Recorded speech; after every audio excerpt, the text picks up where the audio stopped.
and thank you for your testimonies today. Chair now recognizes Representative Issa. Thank you.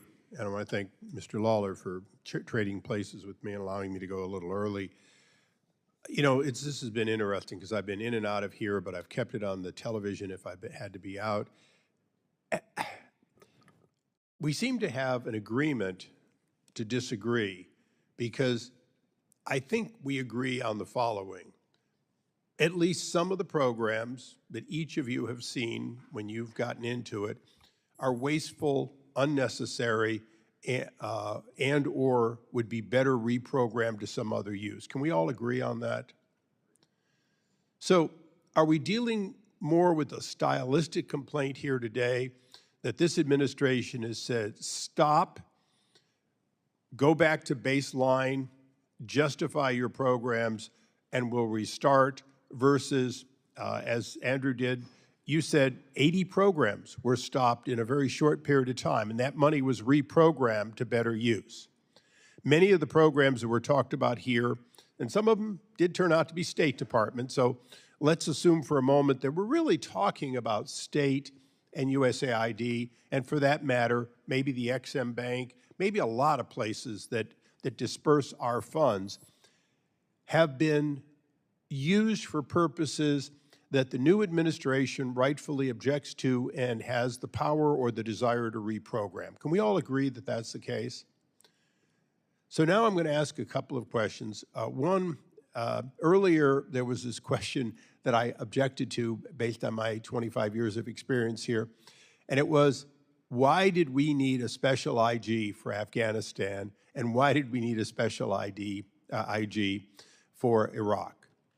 And I'm going to answer that for you folks. And if any of you really disagree, since the answer came from there, as though we didn't need it, these were unique, high expense areas like Ukraine is today, in which it was very difficult to audit, and certainly difficult for one IG that does the whole State Department to do so. Can we all agree that that was the reason, the prompting of the special IGs?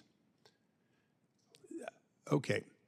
I don't agree with you, but... No, but that was the reason for prompting. You'd agree with that. Yes. So you disagreed that it made sense, even though those IGs found time and time again things and brought them to Congress so we could consider whether to change the programs. And I'm going to ask you, not rhetorically, but directly, because I believe we'll need special IGs from time to time in the future.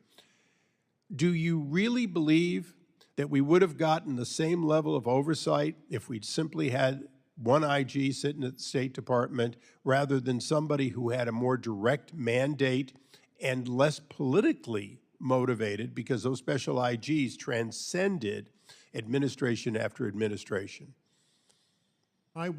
We had 3 audits from 3 different inspectors, GAO, the special IG, and then the regular AID, on the same program at the same country at the same time. That is nuts. Okay, so your point for us in the future, so we can do our job better, is if we have 2 IGs with overlapping, try to deconflict them so you only get one request from one of them. I agree with that. But I'm going to ask you a follow-up question in the limited time I have left. During the entire 4 years, because the other day we had this big question about IGs, 19 of them being dismissed and they're going to be replaced. During your time in Bush 2, in W. Bush, you had an IG and you had a second IG. But you didn't have an IG for the State Department for the entire period of time that Hillary Clinton was the Secretary of State. So if we had not had a special IG that transcended that, Hillary Clinton would have had 4 years with no IG looking at what was going on in a very expensive, 2 expensive combat zones. Isn't that true? You're correct, but we also didn't have an IG, I have to say this, for state during the Bush administration. And I'm not criticizing my own president, but the State Department does not like IGs.